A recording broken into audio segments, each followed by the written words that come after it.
All Let's right, go. let's get to it. I got some graphics queued up. We talked about the 5-game win streak. Let's get this first one because I was a little surprised on the expected goals for on the win streak. The 5-game win streak here.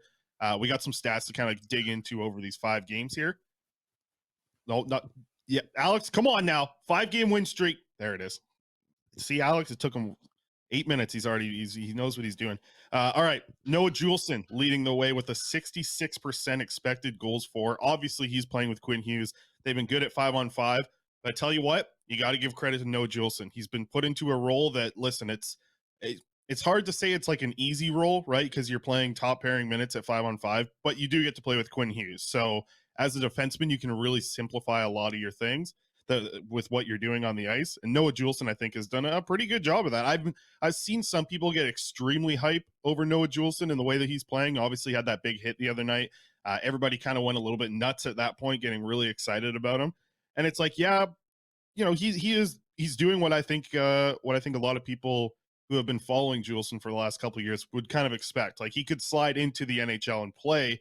I don't know if he's a guy that you want as your top 6 kind of going into this season, but I do think he's been playing pretty well in the role that he's been put in. And it's not like it's hard because, like, I want to say it's an easy thing to play with Quinn Hughes, but it's a difficult ask. Like, it's easy to play with him, but it's a difficult ask to be put into that role and have to play in that position. I think Juleson's done a fine job, especially over this 5-game win streak, as you can see here, leading the team in both Corsi and expected goals control. Absolutely. And Chris, this is what I want to pose to you. Like, let's not forget that Noah Juleson was a first round pick, right? Like, a lot of people forget that. He was a first round pick. He had that first round talent at one point in his career.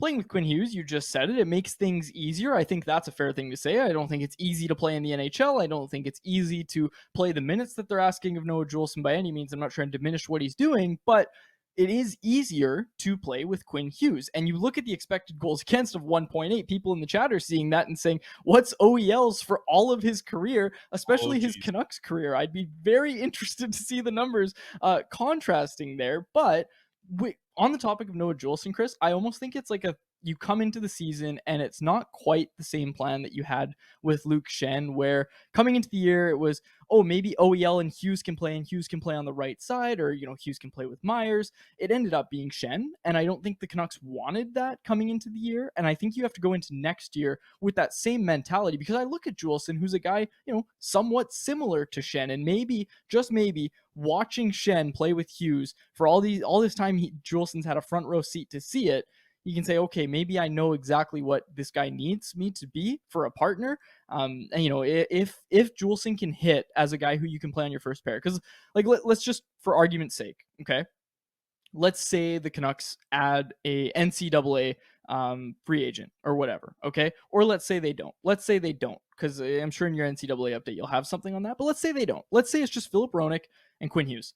I really like the idea of those guys getting split up. And Chris, how good would it be if the Canucks could, one, split Roenick and Hughes and then put Juleson next to Hughes? Like, that's found money for this team. And you look at a team like the Tampa Bay Lightning, and we've had this conversation with Harmon in the past as well, where it's not 6 elite guys. It's about 3 elite guys propping up players who historically were slightly above or right at replacement level defensemen, right? And that was the cup winning Tampa Bay Lightning that I'm talking about here. So I wonder if there's a lesson there, because obviously Juleson's still young.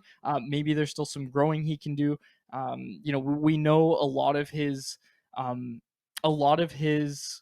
problems have stemmed from injuries, right? So I'm interested to see kind of what happens with Juleson moving forward. But again, if they can make it work even for a short period of time, I feel like it's found money.